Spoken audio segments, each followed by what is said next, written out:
Hey friends, my name is Jared. I have complex post-traumatic stress disorder. I'm also a former Willmar, Minnesota police officer. I'm now an artist and a speaker, if you can believe that.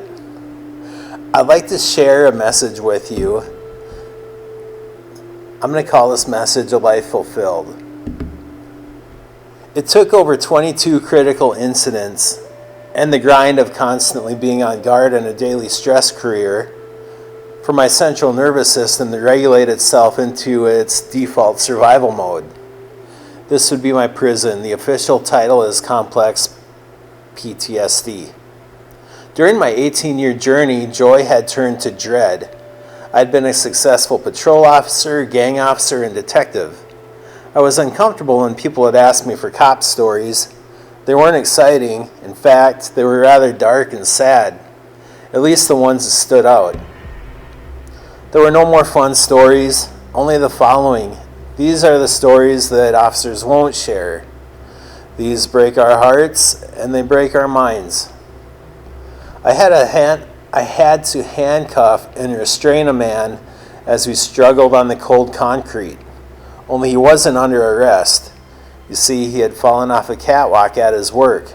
As he was dying from his head injury, his body was trying to protect itself, thinking the people around him who were there to save him were a threat.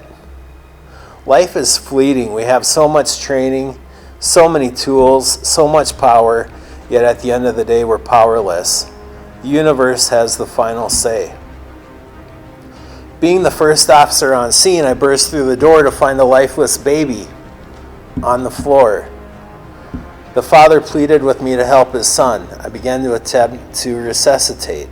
I saw something in his mouth. The substance was gray, frothy, and watery. As I swept out the mouth, more froth kept filling in. This is what happens when a baby is placed unattended in a bathtub after eating peanut butter. The unreal part is the father left the baby in the tub for 45 minutes while he watched pornography in the living room. At least I was able to hold his little hand and say a prayer. I was furious at the two people who had gotten in a minor fender bender. Their stupidity was causing me to not be in a position to save the child on the other side of town. When I finally arrived, the ambulance was just leaving with the deceased little girl. I arrived to see the brain matter still on the driveway. I knew it was unreasonable, but I was so angry with myself. I should have been there to save that child. I wasn't the superhero I thought I was. Seeing children dead, hurt, traumatized, those times were the worst. I saw a body that had been slow roasted in a fire pit, and believe me, it smelled exactly like a cookout. She was heavily intoxicated, passed out, and fell into the fire ring while she was burning leaves and rubbish. A neighbor actually told me they thought it was a mannequin being burned because that happens, right? Dead bodies are always nasty. Most often the skin tears or sticks to the surface, so the fluid will pour out when you move them. Sometimes the fluids have already leaked out, soaking into furniture or into the floor. It's also interesting to see flies zoom in and out of various body openings. Death investigations are a common part of police work. These include suicides. I responded to many through the years. One of the strangest in my experience was an attempt by a young man in the back seat of my squad car, using the string from his hoodie, extremely creative and for me, extremely scary. Then there was a young man who really hated me. He had fought with me in the past. I had arrested him several times. One time I had taken 3 kilos of drugs off of him. Through the closed door, he told me I was going to have to kill him. You see, I was outside informing him that I'd be writing a search warrant to find his brother who was hiding inside the house. His brother had several serious warrants out of Texas. A short time later, a small group of us were methodically searching the upper level of the house. The door on the last room to be searched was closed. We were about to enter when my partner and I heard a noise. We mouthed to each other, "Gunshot?" We had concerned looks. It sounded sort of like a gunshot, only it was muffled. We attempted to do a quick peek, however the door had been barricaded shut. As soon as it opened slightly, there was a strong odor of gunpowder. Rather than suicide by cop, he decided to put the shotgun in his mouth and pull the trigger. That night I learned that heads make great silencers. Okay, I know that's too much. How about a subject change? People love high-speed pursuits, but not me. My partners and I were shot at during a vehicle pursuit.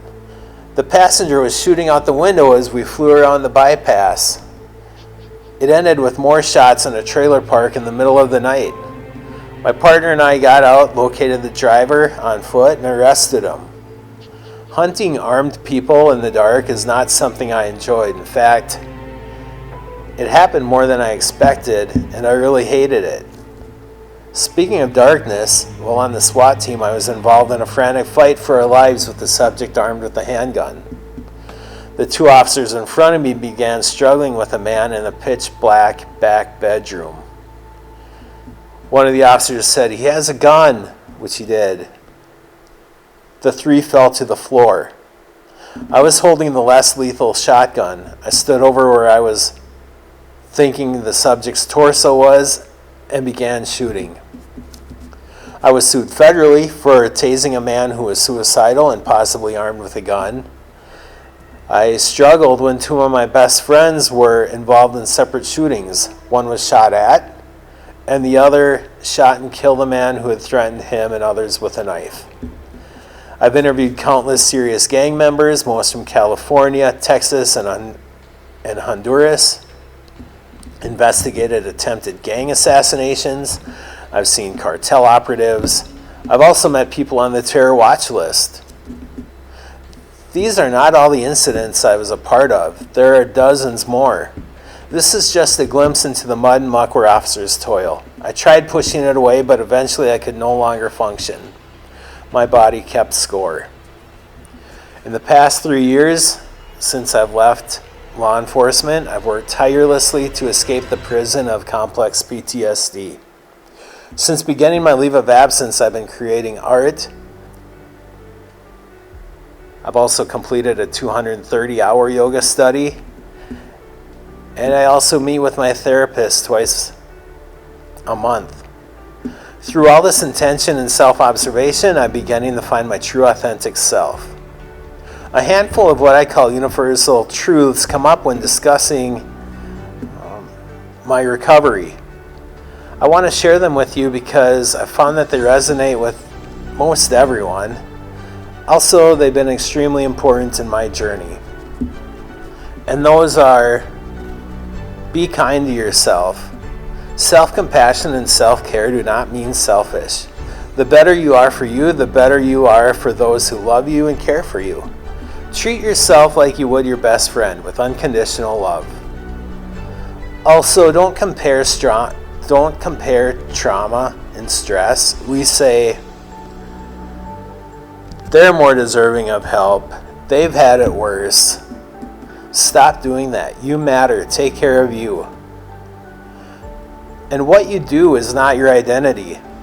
You being you is your identity, and that's awesome enough. Everyone is on their own unique path or journey. However, no one can go it alone. As humans, we're built for connection. Establish and maintain connections, and know that you are not alone. Practice mindfulness. Simply be in the moment. It's hard to be depressed about the past or anxious about the future when you're living in the moment. And there was a point for many years when I thought, I know I'm miserable, but at least I'm doing something noble. I'm going to die young and then hopefully be allowed happiness in my next existence. But how sad is that? I'm now finding joy. I'm going to grow old, happy, and content in this life, the way life is meant to be lived. My prayer for all of you is that you find joy and maintain those important connections in your lives. Bless you all and be well. Thank you so much.